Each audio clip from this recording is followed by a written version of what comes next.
going to look at research and image deconstruction, I'm going to take you through a step-by-step guide on how to create the most effective image deconstruction so you understand exactly what you need to write, the key points, and how important image deconstruction is and how valuable it is to help you develop and progress your own ideas, to inform your practice and to have a good understanding of the vocab and how photographers use the camera to communicate their ideas. So firstly, I wanted to show its relevance. So within the AQA assessment criteria, we've got 4 AO areas. So your research really fits in with the AO1. It is holistic, it still does kind of affect the marks across all 4 assessment objectives. However, this one seems the most relevant. So I'm not going to read through all of this to you, but I do want to pick up a few key words. So firstly, on the AO1, so it says about sustained and focused investigations informed by contextual and other sources, demonstrating analytical and critical understanding. So that's what your research does. It demonstrates your understanding. It shows how you can analyse other people's work as well as your own effectively. So successful work is likely to be cohesive, so very clear and genuinely informed. So the artists that you look at seem very relevant to your ideas and clearly have helped develop and progress your project. And then the analytical and critical understanding will be evidenced through their visual and other material. So this is where it will be through your artist research and also through your essay for your A-level essay that you need to do for component 1. So if you do this well, then that's going to make your essay that much easier because it will inform that and you'll have all the information already there. Less successful work is likely to be more fragmented and offer little evidence of learning from the work of others. So we're aiming for the top band. So we want you to show your exceptional ability with your work. So you want the work to clarify the focus, so be key and relevant, logically structured, so the way that we're breaking it down and clearly looking at analysing different aspects of the image. And then it's insightful in the development of your own ideas. And also, this is really important, demonstrates fluent use of appropriate specialist vocabulary. So think about that. You need to make sure that you're using those key buzzwords. So this is a kind of flow chart of everything that you're going to be covering in your research. So this is what I would recommend as a template. Now it doesn't have to be identical, but we do need to make sure that we've got the key text with your images. So on your first page, I've picked the artist Gregory Crewdson, one of my favourite photographers, and this would be the page 1 where I would show a selection of the photographer's work. So make sure all the images relate from the same series of work. Remember, photographers have a lifespan of photography that they've produced and they have very different projects that they've created. So make sure all of those images relate to the theme that you're exploring or relate to the one photo that you're going to image deconstruct. And secondly, make sure the images are good quality. So this is the template that I would recommend. You'll have a space here to put your photographer's quote and then the context. You design it, you lay it out as you want, but you must have this context here.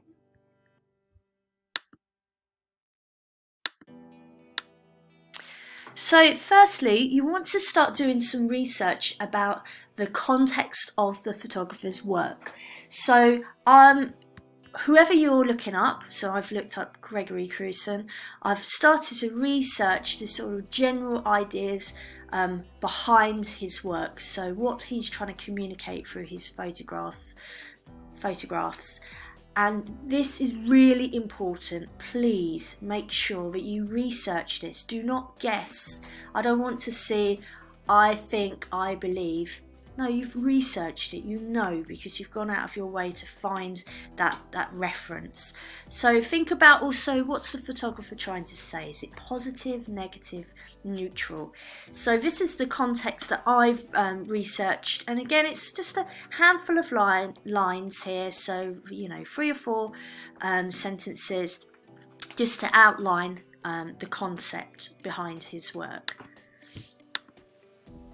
The next thing I've done is I've found a quote about his work. Now the quote must relate to the images that you're talking about.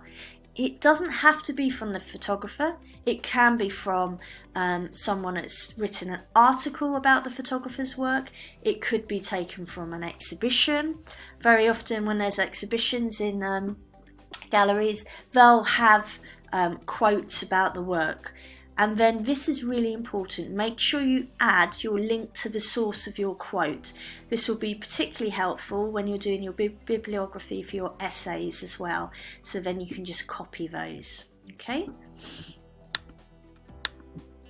So that's what it should look like. You've got your photographer's quote and then the context, a background about the photographer's work.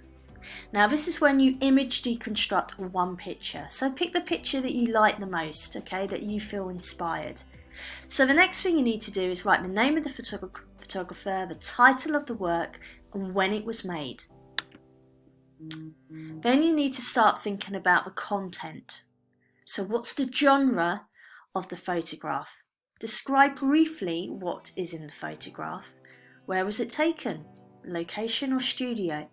And think about its aesthetic qualities. Is it taken to show sort of beauty? Is it taken to show some sort of message, whether it's social, cultural, historical or political? So, and is the photo objective? Is it just a record, matter of fact, or is it subjective, where it's got more emotions attached to it? So this is my content where I've said the photos tableau image. I've talked about the work being sort of carefully staged and set up like a studio setup. I've talked about the work being borrowed from the Millet's painting of Ophelia. So, and it's subjective. It's encouraging the viewer to create a narrative within the work. The next stage is form. So this is where you start to think about the formal elements. Now you're familiar with the formal elements, so you just start to talk about, the key ones, and what's the focal point in the image? What's your eye led to? And why has the photographer cropped the photo? So these are all important points to think of. And then the other thing is, how has the photograph been taken? Which angle, which vantage point? And here, this is my response of looking at the formal elements. So I've said that line is key. We've got a line here with the stairs. Colour's strong as well. You can see it through the reflection. The lighting is as well. Focal points, the model, and the image has been carefully constructed and framed as almost like it's a film set, and the vantage point is just above the model. Now you've got to think about process. So how was the image taken? Was it taken in studio lighting, natural lighting? Has the photographer processed or edited the photo? And what camera techniques has the photographer used? Then you write your response. Again, you need to research this. What type of camera? So Gregory Crewson uses a 10-8 plate camera. So do that research. He's painstakingly created this complicated, elaborate sort of stage set for his images. Everything is in large depth of field as well. And he's carefully lit it as well to create that sort of twilight mood within his images. And that brings us on to mood. So how has the composition with the photograph affected the mood of the image? How has the light or lighting been used to affect the image? What's the technique of the photographer and how they use that with their work? Think about the overall mood, key words that relate to the mood of the picture. So I've said here that the composition's borrowed from Millet's image of Ophelia. The lighting creates a sort of surreal twilight mood, and the overall mood of the image is cold and sense of anxiety and isolation. So the next point is inspiration. What's inspired the photographer and their work? And this is where you can make it a bit more visual as well, and you can include thumbnail images to show visual links. So here I've got the image from Millet's Ophelia, the original classical painting, so we can clearly see the visual links there. And then also Gregory Crewdson was heavily inspired by cinema and films like Close Encounters of the Third Kind. So these sort of strong, sort of late 70s, 80s movies as well. So then you need to think about your response and connection. How has the photographer's work inspired you, and how will you relate your work to your research photographer's photos? So here I've said that how his work has inspired me, what aspects of his work I particularly like, so the element of suspense, the images alluding to a story behind the image, and then I plan to take a shoot at twilight to use the magical hour to create eerie and surreal images. So this will be your final sort of 2 pages. Remember, I want 2 pages, so you have 1 page selection of the photographer's work, a key quote and some context, and then a good detailed image deconstruction there. You can put arrows in if you want, but this is really good. This clearly shows a breakdown of your understanding of the photographer's work, and then you're using key language as well here. So you're talking about large depth of field, large format camera, aspects which are relevant to the photography course, which will just increase your grades, but most importantly just inform your practice and inform your knowledge and understanding. So so hopefully this will help you understand how to do some really effective image deconstruction. Thank you.